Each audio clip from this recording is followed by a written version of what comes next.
এই যে ট্রলার এখন ছাড়ছে, দেখুন ওই দিক থেকে একটা আসলো, আর এই দেখুন সব বাস দাঁড়িয়ে রয়েছে, এখানে সব বাস দাঁড়িয়ে রয়েছে। তো এই হলো ডরমেটরি, দেখুন 20 বেডের ডরমেটরি, এই টোটাল বেড রয়েছে।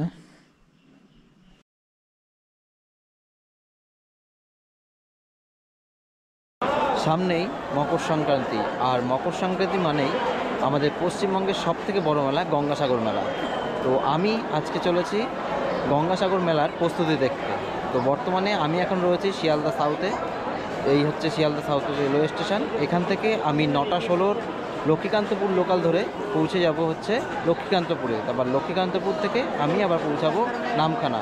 তাহলে চলুন গঙ্গাসাগর মেলার প্রস্তুতি দেখতে আপনাদেরকে সঙ্গে নিয়ে যাই।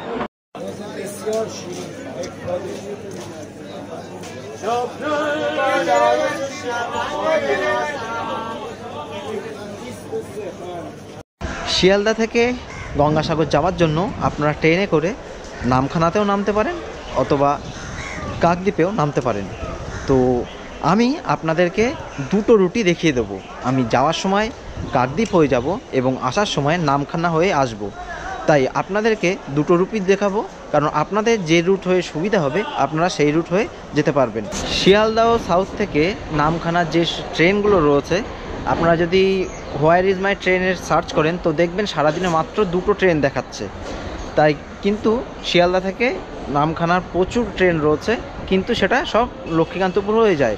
তো আপনারা এখান থেকে মানে শিয়ালদা থেকে চলে যাবেন লক্ষ্মীকান্তপুর এবং লক্ষ্মীকান্তপুর থেকে নামখানা লোকাল পেয়ে যাবেন।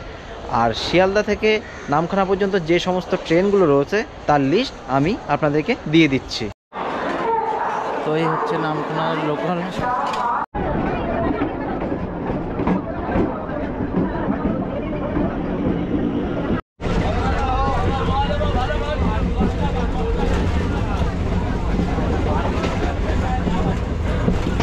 তো শিয়ালদা থেকে আমার ট্রেন ছেড়ে দিল একদম 9টা বেজে 17 মিনিট, মানে 1 মিনিট লেটে ছাড়লো। তো এখান থেকে আমি এখন পৌঁছাবো হচ্ছে গিয়ে কাকদ্বীপে। তো মোটামুটি যদি লেট খুব একটা না করে তাহলে কাকদ্বীপে মোটামুটি 12টার দিকে পৌঁছাবে। তাহলে চলুন এখন যাত্রা শুরু করা যাক, তারপর আপনাদের সাথে আবার দেখা হচ্ছে। আর শিয়ালদা থেকে যে নামখানার টাইম টেবিল আছে সেই টাইম টেবিল আপনাদেরকে দিয়ে দিচ্ছি।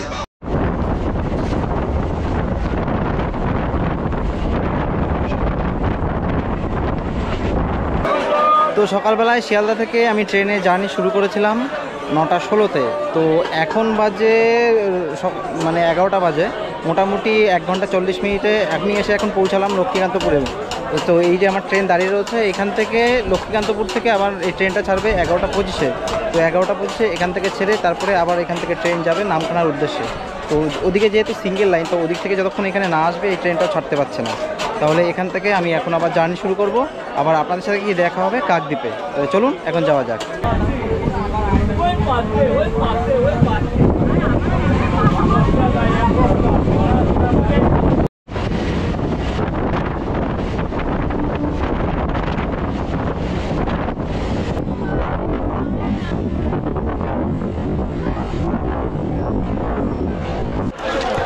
তো শিয়ালদা থেকে জার্নি করার পর আমি এখন এসে পৌঁছালাম কাকদ্বীপ রেলওয়ে স্টেশনে। তো আমাকে 1 নম্বর প্ল্যাটফর্মে আমার ট্রেন নামিয়ে দিল। এখন আমার 2 নম্বর প্ল্যাটফর্মের দিকে পার হয়ে যেতে হবে টোটো স্ট্যান্ডে, কারণ ওখান থেকে টোটোয় করে আমার যেতে হবে ফেরিঘাটে। তো চলুন টোটো স্ট্যান্ডে আপনাদেরকে নিয়ে যাই। তো আমি যেতে যাবো ওই গঙ্গাসাগর যাবো। তো কোথায় কোন? তো এটা 8 নম্বর ঘাটে যাবো। 8 নম্বর ঘাটে এখানে কত নেয়? এখানে 2 টাকা ভাড়া নেয়। একই রেট। আচ্ছা, 2 টাকা ভাড়া নেয় 8 নম্বর থেকে তুমি সাগরে যদি যেতে যাও, মানে এখান থেকে তোমার 8 নম্বর লাগিয়ে দেবে। ওখান থেকে টিকিট করে 10 টাকা কি 12 টাকার টিকিট নেবে, নিয়ে জেটি ঘাটে ধরে কচুবেড়ে যেতে হবে। কচুবেড় থেকে ওখান থেকে গাড়ি করে এবং ধন্যবাদ।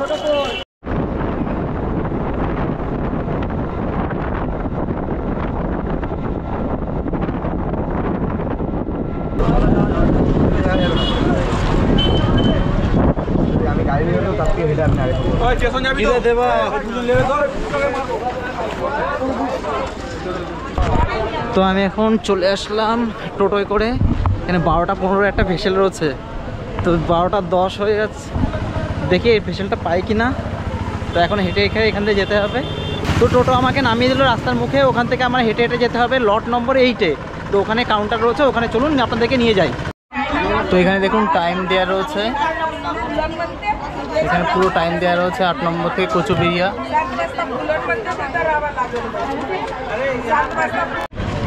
তো 12:15 লঞ্চটা ধরবো বলে আমি এসেছিলাম। তো মানে আমার কপাল খারাপ, কারণ হচ্ছে কি এখন ভাটা হয়ে গেছে, এখন আর যাবে না। তো এখান থেকে এক দোকানদারকে জিজ্ঞাসা করলাম যে ও পাশে যে একটা ঘাট রয়েছে সেই ঘাটটার নাম হচ্ছে এলসিডি ঘাট। তো বললো এখান থেকে টোটো করে এলসিডি ঘাটে গেলে ওখান থেকে লঞ্চ পাওয়া যাবে যাওয়ার জন্য। তো চলুন ওখানে আপনাদেরকে নিয়ে যাই।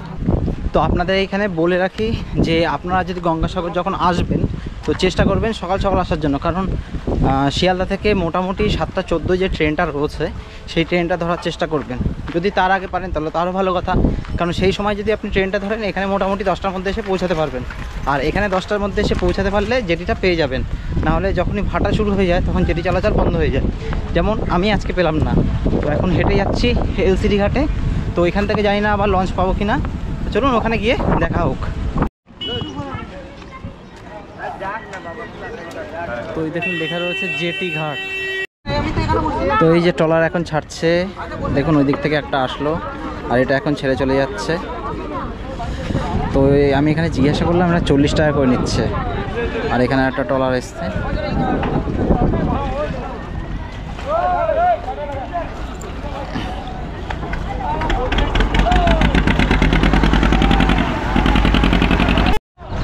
তো আপনাদেরকে বলে রাখি, যদি আপনারা লট নম্বর 8 যে ওখানে যদি মানে না পান আর কি, ভেসেল না পান, তো এখান থেকে হাঁটতে হাঁটতে চলে আসবেন। বেশি না, আমি একটু জোরেই হেঁটেছি, তো 12 মিনিটের মধ্যে চলে এসেছি।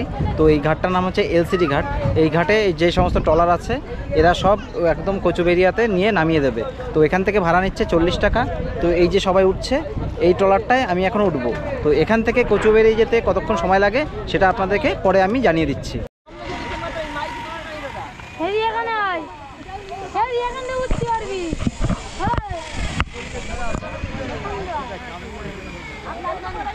তো এই একটা লঞ্চ আসলো কচুবেড়িয়া থেকে, দেখুন।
তো আমি এখন ওপার থেকে ট্রলারে করে চলে আসলাম এবারে কচুবেড়িয়া ঘাটে।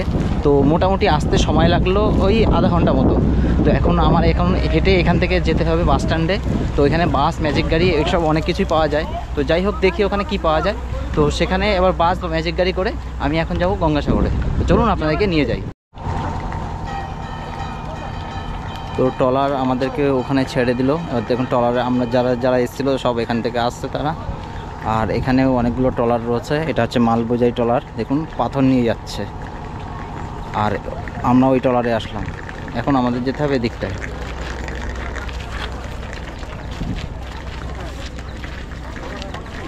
এলসিডি ঘাট, কচুবেড়িয়া এলসিডি ঘাট, আমি এই রাস্তা থেকে আসলাম। আর এই দেখুন সব বাস দাঁড়িয়ে রয়েছে, এখানে সব বাস দাঁড়িয়ে রয়েছে। এই বাসগুলো যাবে।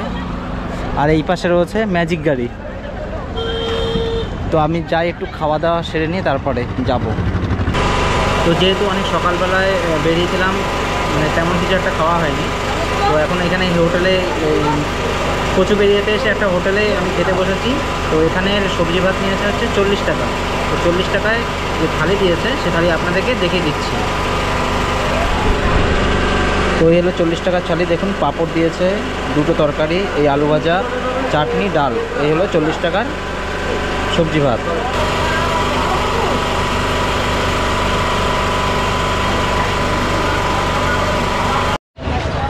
তো লট নম্বর তো কচুবেড়িয়া ঘাটের কাছে দেখুন এখানে লেখা রয়েছে শিবম হিন্দু হোটেল। এই শিবম হিন্দু হোটেলে আমি এখানে খেলাম। তো এখানে রান্নাটা খুবই ভালো হয়েছে। আমার মানে ভারতবর্ষে যত জায়গায় আমি ট্রাভেল করি একমাত্র এখানে একটু সস্তা। তো 40 টাকায় এখানে মানে পেট চুক্তি। পরে আমি ভাত নিলাম, আলু ভাজা নিল, একটাও মানে এক্সট্রা টাকা নিল না। 40 টাকায় আমার পুরো এখানে খাওয়ালো। তো আপনারা আমি এসেছি, আমি তোমার পেছনে পেছনে আছি, তুমি এসে আমি এখানে ফটো তুলে ও আমি এবার যাই ও যাতে তুলেও হয়ে যায়। তো খাওয়া দাওয়া শেষ করে এখন আমি গাড়িতে উঠলাম। আর এখান থেকে এখন ম্যাজিক গাড়ি রয়েছে যেহেতু, তো ম্যাজিক গাড়িতে উঠলাম। তো এখান থেকে ভাড়া হচ্ছে 50 টাকা দিচ্ছি। এখানে কত কিলোমিটার রাস্তা? 30 কিলোমিটার। 30 কিলোমিটার না?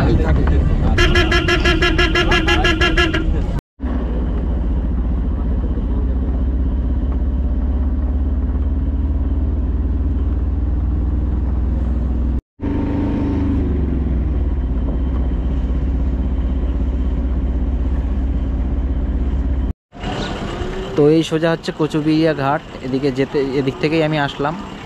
আর এখানে দেখুন টোটো অটো স্ট্যান্ড রয়েছে। আর এপাশে হচ্ছে বাস স্ট্যান্ড, এইসব বাস দাঁড়িয়ে রয়েছে।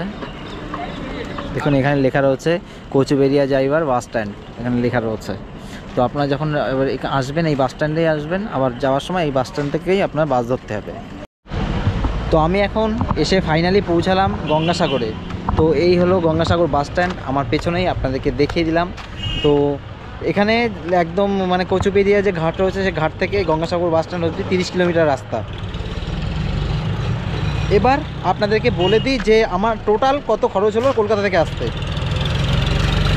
কলকাতা থেকে শিয়ালদা থেকে আমি ট্রেনে উঠেছিলাম। তো ট্রেন ভাড়া পড়েছে এখানে 25 টাকা। এবার কাকদ্বীপ থেকে যে ফেরিঘাট লট নম্বর 8 সেখান থেকে টোটো ভাড়া নিয়েছে 20 টাকা। এবার ওখান থেকে যেহেতু আমি সরকারি ভেসেল পাইনি, তো ওখান থেকে আমার যে ট্রলার রয়েছে সেই ট্রলারে আসতে হয়েছে। তো সেখানে ট্রলারের ভাড়া পড়েছে হচ্ছে 40 টাকা। এবার ওখান থেকে আবার এখানে এই গঙ্গাসাগর অবধি আমি আসলাম 50 টাকা। টোটালে 135 টাকা আমার খরচ হলো। কিন্তু আপনার যদি এটাই সরকারি ভেসেলে আর যদি বাসে আসেন তাহলে খরচ হবে 95 টাকা। তো এই হলো টোটাল খরচ। তো এখন আমি এখান থেকে যাব এই গঙ্গাসাগরের যে ইউথ হোস্টেল রয়েছে সেই ইউথ হোস্টেল আমি বুক করেছি। তো ইউথ হোস্টেলটা কোথায় আছে আপনাদেরকে দেখিয়ে দিচ্ছি। সেই ইউথ হোস্টেলে এখন আপনাদেরকে নিয়ে যাই। গঙ্গাসাগর বাস স্ট্যান্ড হচ্ছে এই যে বাস স্ট্যান্ড, দেখুন সব গাড়ি দাঁড়িয়ে রয়েছে। আর এই দেখুন এখানে লেখা রয়েছে কপিলমুড়ি আশ্রম, কপিলমুড়ি টেম্পল, এই রাস্তা দিয়ে যেতে হবে। আর যুব আবাস যেটা ইউথ হোস্টেল এই যে লেখা রয়েছে এই রাস্তা দিয়ে যেতে হবে। তো চলুন এখন এই রাস্তা দিয়ে আমি আপনাদেরকে যুব আবাসে নিয়ে যাই। তো গঙ্গাসাগরে এসে আপনারা কোথায় থাকতে পারেন সেটা এবার আপনাদেরকে বলে দিই। তো আমি এইখানে যেহেতু ইউথ হোস্টেল নিয়েছি, আগে থেকে আমি অনলাইনে বুক করে এসেছি। তো আপনারা প্রথমে ট্রাই করুন ইউথ হোস্টেল, কারণ ইউথ হোস্টেল একটু কমে পাওয়া যায়।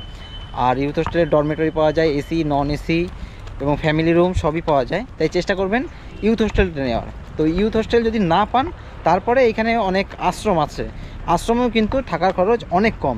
তো আপনারা এই আশ্রমে থাকতে পারেন। আর আশ্রম ছাড়াও এখানে ছোট ছোট লজ, হোটেল এখানে এবং কটেজও রয়েছে, সেই কটেজগুলো আপনারা থাকতে পারেন। তো আমি পরে কয়েকটা কটেজের বা হোটেল লজ যেগুলো আছে তাদের ভাড়া এবং নাম সেগুলো আপনাদেরকে দিয়ে দেবো। আর এই হচ্ছে গেট দেখুন। তো ভারত সেবাশ্রম থেকে এই কার্ড দিয়ে দিল, আমি কার্ডটা নিয়ে নিলাম। তো এখানে আমি জিজ্ঞাসা করলাম যে মেলার অ্যাডভান্স বুক হবে কি না। তো মেলার অ্যাডভান্স বুক হবে না, তার কারণ হচ্ছে বলল যে সরকারি আদেশ আছে যে অনেক সময় এখানে কি হয়, সরকারি যারা বিভিন্ন স্টাফ রয়েছে তারা এখানে থাকে, তাই এরা মেলার জন্য আগে থেকে বুক নিচ্ছে না।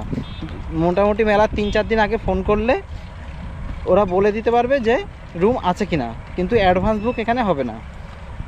তো যাই হোক, অন্য সময় যদি আপনারা আসেন তখন কিন্তু আপনারা অ্যাডভান্স বুক করে আসতে পারবেন। আর এখানে মোটামুটি রুম বললো যে নন এসি 800 টাকা থেকে শুরু। এই হচ্ছে গঙ্গাসাগর ইউথ হোস্টেল, দেখুন বেশ পরিষ্কার পরিচ্ছন্ন আছে, খুব সুন্দর এইখানে ইউথ হোস্টেল। আর এখানে সামনে একটা গার্ডেন মতো রয়েছে। তো আমি বাস স্ট্যান্ড থেকে ওখান থেকে হাঁটতে হাঁটতে চলে এসেছি এখন গঙ্গাসাগর ইউথ হোস্টেল। এই হচ্ছে গঙ্গাসাগর ইউথ হোস্টেল, দেখুন লেখা রয়েছে পশ্চিমবঙ্গ যুব আবাস। তো এখন আমি এখানে যাব।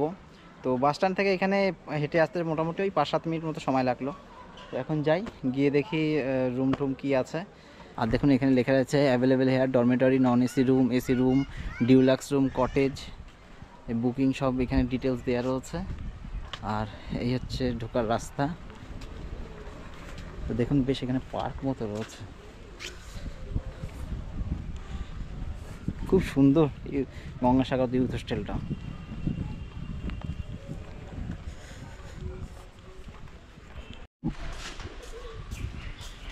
Dormitory 20 beds.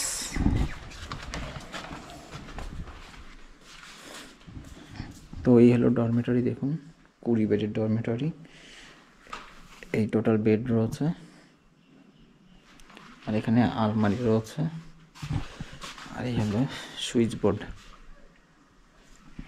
তো আমি এই বেডটা নিয়েছি একদম প্রথমে, যেহেতু এখানে চার্জের ব্যবস্থা আছে, তো আমি এই বেডটা নিলাম। তো কলকাতা থেকে আমি সকাল 9টায় যাত্রা শুরু করেছিলাম, আর এখন মোটামুটি 2:30 বাজে এসে পৌঁছালাম ইউথ হোস্টেলে।